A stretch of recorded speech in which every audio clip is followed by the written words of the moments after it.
Hey, yo, what's up, beautiful people? Welcome to another episode of Talking on the Podcast. On this podcast, we spell talk with the one instead of an L because on this podcast, we always keep it 100. All right, let's get into it today. Hey,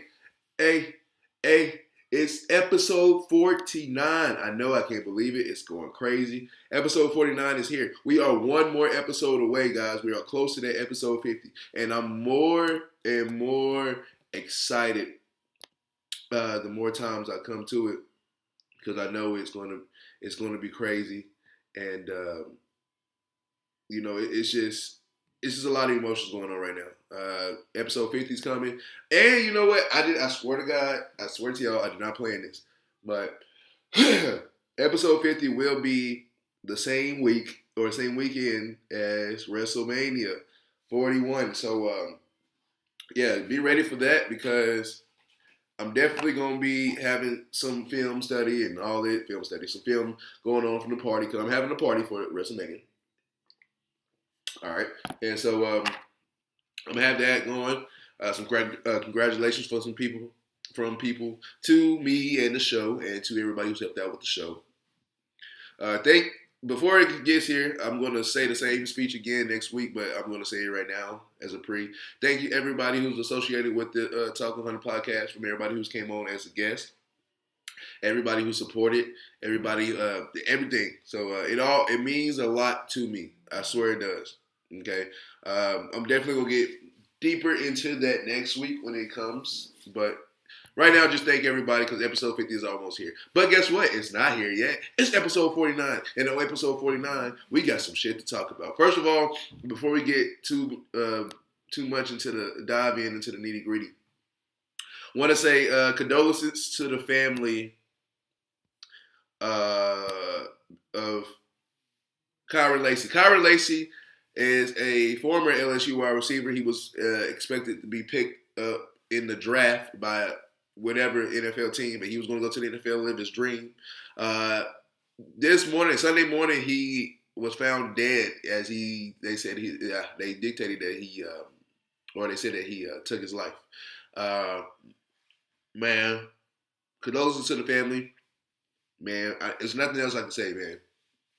Kind of speechless, man. I know all that stuff that he was about to go on trial and he was about to be convicted of a homicide, a hit and run. I think if that's the right charge, he's going to be convicted and all this. And I guess it kind of was too much, and he didn't want to lose everything he worked so hard for. And yeah, he took his life. It's too soon, man. I feel so bad for the family. No mother should ever bury their child at all. It should always be the children burying their parents, not the parents burying the child. But in this case, it's sad, man. I feel so bad. I feel so sorry. Even though this is not a mental health issue of why this happened with him and he took his life, but just want to tell everybody out there, man, mental health is important and being you is important. So yeah, man, just try not to get out there and make crazy mistakes and try to stay to yourself. Try to be as great as you are and know that even if it is with mental health, that somebody out there loves you and somebody needs you. Please, please, please don't leave us here because we need you. We want you here. I want you here. Okay, somebody special to you wants you here. So I know in this situation it's a little bit different, but still, I hate to see, especially black men, I hate to see take their lives. And it's for some reason, and I hate it. It has to be this reason. So, again, prayers up for Kyren Lacy and his family. Rest in peace to Kyren Lacy. Rest well, young man. And we will try to handle it from here and just watch over us, okay? Yeah, okay, let's get into it.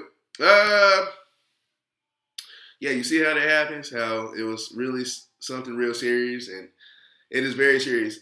And how people like me or people on TV just like, all right, next segment, next thing, the show must go on. The people that are, the family that's going through this, they can't just stop and move on like that. So please have patience for those people, okay? And if you're going through some shit like this, I feel for you. And people have patience for other people that goes through it. So let's really get on to the nitty gritty in the next topics, okay? NBA is firing the fuck up right now, okay? Dog, NBA playoffs is about to start, and it's about to be very crazy. Okay, let's start with let's start with the shit that's getting on. That's kind of it's not getting on my nerves, but it's rubbing me a little bit the wrong way. The firing of Mike Malone. Okay, that one I had no clue. I still don't have no clue about that. That's still new to me. I'm still trying to process it. But not only that, the firing of both Mike Malone and uh, Taylor, the coach of the Grizzlies, well, former coach now of the Grizzlies. I don't know why I can't think of his name right now. The firing of those coaches is alarming, and it's kind of fishy. Like I don't know about it. Oh, Taylor Jenkins. Sorry, Taylor Jenkins. So the firing of both Mike Malone and the firing of both Mike Malone and Taylor Jenkins is something that needs to be studied. It is fishy as fuck. Something is going on. I don't know what it is, but something's going on. Weeks before the playoffs, you fire your head coach. And not only fire your head coach, for the Grizzlies, you not top seeded Grizzlies like you were, but you're still in the playoffs. But for the Nuggets, like you're above 5 in the season. And you mean to tell me you fired Mike Malone? Firing Mike Malone, period, was crazy. But you fire him close to the playoffs. And now you're going to go in, that's the Nuggets, you're going to go into the playoffs really discombobulated and have no structure, have nothing, man. Mike Malone had that for the Nuggets. You can say what you want about Mike Malone, but Mike Malone basically had control of his team. In an era of sports, not just basketball, but in the era of sports, period, where media and fans take over, but also the players take over. So everybody except the owners, except the coaches, everybody that's really part-time with the organization as a fan or whatever the case may be, they got control versus people who's going to be there even then, even when stuff happens to fan. This player's not going to be there. This person's going to still be there.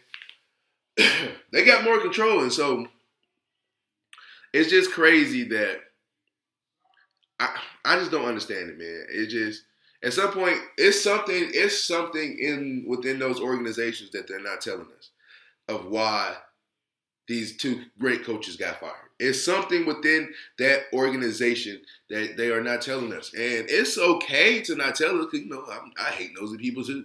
But at the same time, like, we need to know because it'll be different if you fire. If I would have saw that maybe the Wizards coach was getting fired, Hornets coach was getting fired, I'd be like, all right, understandable. Even Atlanta Hawks, James Harden's a good coach, but I'm just saying, even if he got, I would be like, all right, cool. But the fact that, especially with the Nuggets, a playoff team that's going to be the top 5 seed in the playoffs in the Western Conference, you fire his head coach is for a reason. And it's a reason that we don't know that we really need to find out. But it's just fishy. But going into the playoffs, hopefully they can keep it together and get to another championship. But I doubt it without the structure of a head coach. People don't understand how important it is to have a head coach. It is very important in anything. Somebody needs, even in golf as an individual sport, you still need a coach. You still need somebody to help mentor you and guide you into the right path. All right. So, yeah, like I said, this shit is fishy as fuck when it comes to Mike Malone and Taylor Jenkins getting fired. I have no clue what the fuck that was and whatever. Okay. Speaking of, or continue speaking about the playoffs, y'all know who is the favorite to win. Y'all know who I want to win, who I think is going to win. They're across my chest right here in the Boston Celtics. Boston Celtics easily have another championship this year if they do not distract themselves and kick themselves in the foot, or shoot themselves in the foot, kick themselves in the ass, and kick themselves out of these games. We control our own destiny. That's how it's been for the past 2 years. Celtics are favorite to win it all. I'm happy as a fan of the Celtics. Of course, I'm very happy that we are this good. But it's just, it's funny. The past 5 years before our championship run last year, I was I was bragging and I was big on the Celtics. Oh, this and this, Jaylen Brown and Jason Tatum, this and this and that. We have the best players. Like y'all don't know, and this, but we just kept losing. And then last year I was just like, oh my god, like I don't even want to go through that movie again. And then we won, and I'm just like, oh okay, like. This is what we've been supposed to do forever, but I'm glad we did it. But now everybody picks us as the favorite for everything. The favorite to do this, favorite to that. We just broke the record for most threes in the season, and that's crazy. And you know what? That's even more crazy because we, as a Celtics fan, I feel like I can speak on this and say this. And probably some people out there have said this, but you know how people back and forth want to defend something or just want to bash certain people. The Celtics really took the Warriors formula from them and now are winning and dominating.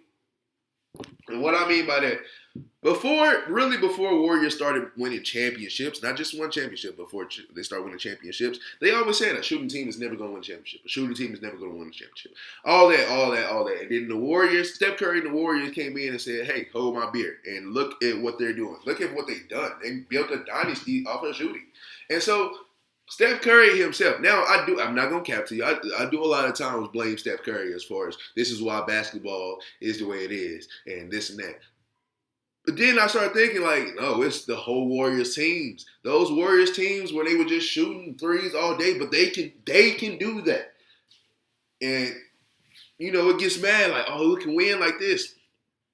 It's getting too bad to the point to where sometimes I get tired of watching basketball. All it is everybody standing around, who's going to take the next three. That's how, to be honest, that's how Houston lost that damn game versus Florida. You know you needed a three. But actually, no, you didn't need a three. You needed a two. Instead of trying to tie the game, you just tried to shoot a three. When people are down about 4 or 5, and it's 5 minutes left, people try to chuck threes to catch up. You don't need to do that. That's why I hate basketball sometimes, because the new age of basketball is live and die by the three. And you do not want to live and die by the three, because you would die more than you would live, believe me. Now, back to what I was saying. First of all, yes, the Celtics did indeed steal the formula. Not steal, but we had borrowed that formula from the Warriors, and we made it work to perfection. Now we got the most threes in the season. Now we're looking at, we got our own Splash Brothers. We got our own thing. Everybody from the 1, 2 to 5 can shoot. From the 1 through the 13 can shoot. I think the only person that can't shoot is Cornette. And that motherfucker can shoot probably too. We don't know. But, dude, we took that formula. And then I'm going to tell you like this. For anybody who's trying to really copy the Warriors and copy Steph Curry, you can't, okay? In life, there's only one Steph Curry. In life, there's only one Golden State Warriors team. And so, for everybody trying to copy it, it pisses me off because it's not going to work. Yes, it worked for them, but that's them. It won't work for you. You can't shoot like Steph Curry. There's only one. And I would say, I think I've heard Draymond say this too. It's like everybody looks at them, at the Warriors, and like, oh, they shoot a bunch of threes and this and that. Yeah, we shoot threes because they have the people that can shoot them, and those players shoot. But what people don't see is the plays that are designed for those, the passing cuts, the cuts and screens that happen. Do nobody else see that Steve Kerr is probably the best? If maybe not of all time, I would have to do my research. I will be honest with you. I have to do my research, but for right now, Steve Kerr is the best coach when it comes to inbounds plays. His play scheming is unmatched, and this is what trips me out. He runs plays. He runs 90-style plays. He runs 2000-style plays in today's NBA. But because you have Steph Curry and then it was Klay Thompson, now Buddy Hield and Draymond, but everybody's shooting these threes, you just think they just shoot threes all day. So they stand around and shoot threes. No, somebody's cutting. Somebody's doing this. Somebody's setting the screen. Somebody's something within the play, doing something within the play. Stop trying to copy just the three-pointers that you see from the Warriors and actually try to maybe take that and put it in your game, but you don't want to do that. No. Yes, it looks like that Warriors, all they do is shoot threes, but they don't. Literally. The play calling that Steve Kerr has is crazy work. He knows how to set up plays. He knows how to do the whole 9 and 10, right? He knows it. And that's what happened, man.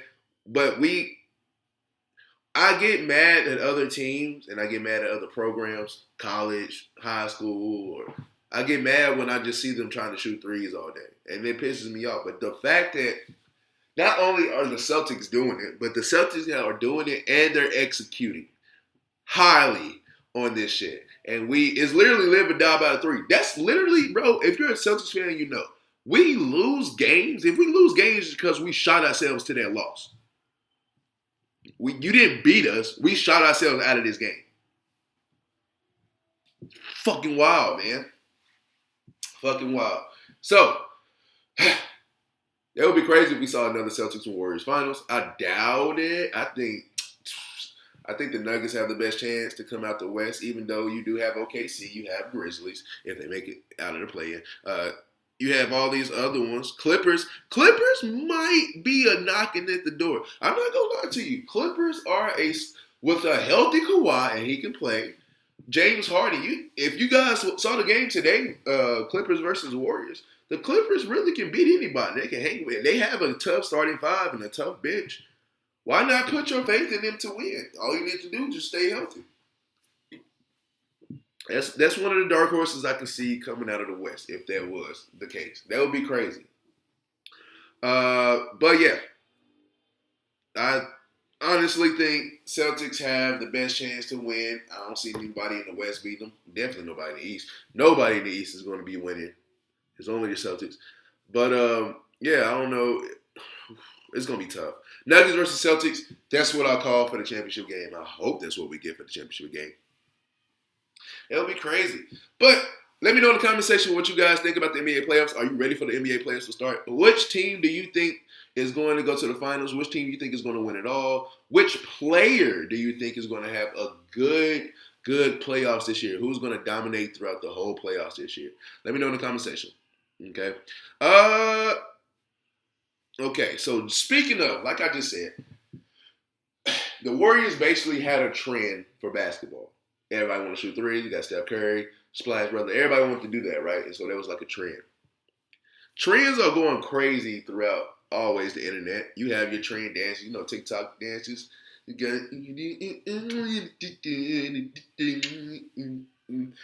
all this shit that goes on. The dances make it to the NFL. People use them as celebrations to the celebration dances. You know what I mean? But one trend is kind of, and yes, I'm calling it a trend because there's just no way that nobody thinks this one thing is just that good. Get ready for this. I already know the debates. I can hear the debates in my head with my own family with this one. Lemon pepper wings are overrated. There I said it. I don't care what you say to me. I don't care how you feel. Lemon pepper wings are overrated. Okay, it's just a trend. Nigga, everybody sees, you see people liking it and you say, ooh, lemon pepper sounds cool. Lemon pepper. It's nasty. It's salty. Okay, it's supposed to be lemon pepper, but it's more salty than anything. And lemon pepper goes on fish. It's better with fish, not chicken. And I don't like dry wings like that. I don't like the dry rubs. Nah, man. Make them wet. Like the women. Nah. But no, for real. I think it's more of a trend than anything, bro. Lemon pepper wings are over fucking rated. I'm sorry. I'm sorry to be the one to tell you that they are overrated, but they're overrated. Overrated as fuck. There I said it. Now, let me know in the comment section again what you guys think about this take. Are lemon pepper wings overrated? Or what's the better flavor than lemon pepper? I go mango habanero or the classic buffalo, whichever one. But anything over lemon pepper. If lemon pepper was there, I would eat it. But I'm not spending my money. I'm not fixing my lips to ask for lemon pepper. None of that shit. None of that shit. Okay, so yeah, lemon pepper wings are super overrated for me. And You know what? What's a GOAT wing spot? Let me know in the comment section as well. Let me know what city you guys are watching from. What city you think got the GOATest wings? Because I want to go visit. I love to eat. I love to go travel. So if I travel, I want to go to these good places and eat and have a good time. You feel me? Okay. All right. So, all in all, are you ready? Drum roll, please. Guess what? It is WrestleMania week, baby. I'm hyped. I am pumped. I'm ready to go. Saturday and Sunday next week, the 19th and the 20th, we will have WrestleMania live from Las Vegas, baby. I can't wait to see that happen. It's going to be a lot. It's a lot. It's a lot of storylines. A lot of storylines that we have to get ready for, man. Any match can be first, and any match can be the main event. And it's hard to schedule these matches, but we know what we want to watch as fans, and it is what it is. Now, I ain't gonna lie, I thought he was gonna finish off WrestleMania, but more than likely he's gonna start WrestleMania, and it's gonna be Jey Uso. Uso! All right, I think Jey Uso is gonna start off Saturday as well. Started off going crazy, and then we go on from there and have fun. WrestleMania is going to be very fun. It's WrestleMania week. You're going to catch me live Saturday and Sunday. I will be live for WrestleMania. Shout out to Lane Domain. I will be live with him on both days. Actually, Lane Domain will be live hosting his own live Saturday morning, Saturday afternoon for the NXT pay-per-view, and we will be live on his for that. So catch us Saturday morning for the NXT pay-per-view, and then catch us live Saturday night and Sunday night for WrestleMania, baby. I will send y'all all that y'all need to know, all the links, everything that you need to know to tune in, okay? But throughout the week, I will post stuff that's leading up to the matches. That's all that's going to be happening and all that. So check out for that. I've been debating on doing the Burgess Just Son podcast as a Twitter, but I might just go ahead and make our Twitter. Get my head in my ass with that one. All right, so give me some Wawa.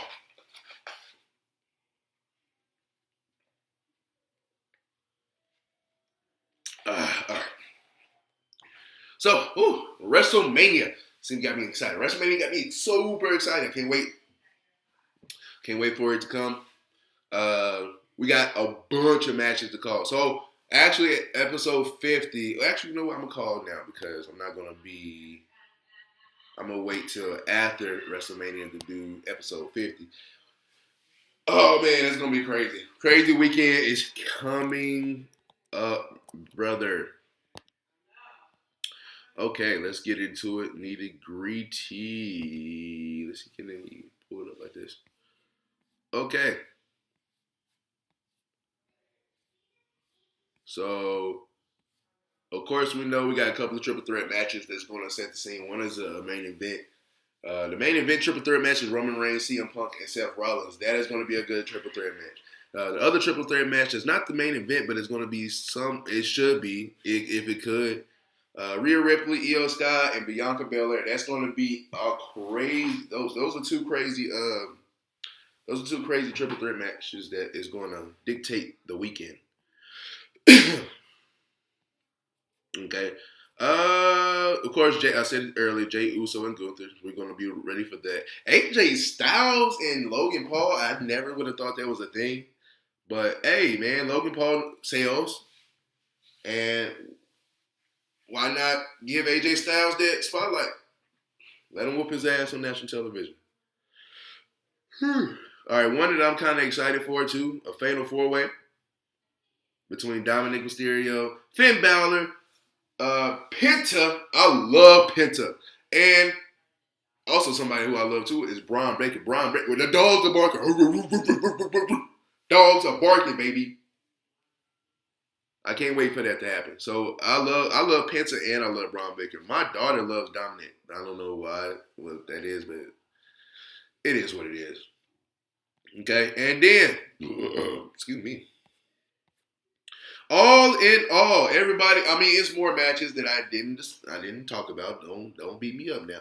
But all in all, while we here, what's the main event? Cody Rhodes is gonna go against John Cena. Dun, dun, dun, dun. John Cena, sir. Yeah, it's gonna be a crazy ass weekend, man. That's what everybody's looking for. Cody Rhodes versus John Cena. I can't wait myself until that show starts, and we're gonna be here. It's gonna start at 4 Pacific time. It'll be 7 o'clock Eastern, so that's around 6 o'clock Central. If you need some guidance. Mountain time is 5 o'clock. Okay. Hope to see y'all there. So, yeah, my predictions. I'm not gonna give a lot of predictions. I just know the match is gonna be crazy. I think John Cena is gonna win. I'm not gonna cap to you, but I hope Cody Rhodes beats his ass. I think Jey Uso is gonna bring home the title. I hope so. If he loses, I'm gonna be so sick. And I think Jay comes out and fucks up that triple threat. And I don't know how that's gonna play out. We're gonna see what happens, man. But I can't wait. I'm excited. Episode 50, WrestleMania 41. It's all happening next weekend, and I'm pumped. I can't wait. I want to do longer on this episode, but I'm rushing it. I told y'all last week. You know how I am. I'm rushing it. I'm sorry, but I can't help it. Anyway, thank you guys so much for watching, tuning in. Catch me next week as it's episode 50. I promise you it's going to be longer than the 20 minutes or 30 minutes. We're going to have a full show next week, and I can't wait. Okay? I'm going to have a LeBron Hennessy. Yeah, I found me a bottle, so I'm about to go get that. Anyway, till next time, everybody, y'all already know who I am. I'm Zay for Life, and Zay for Life is out.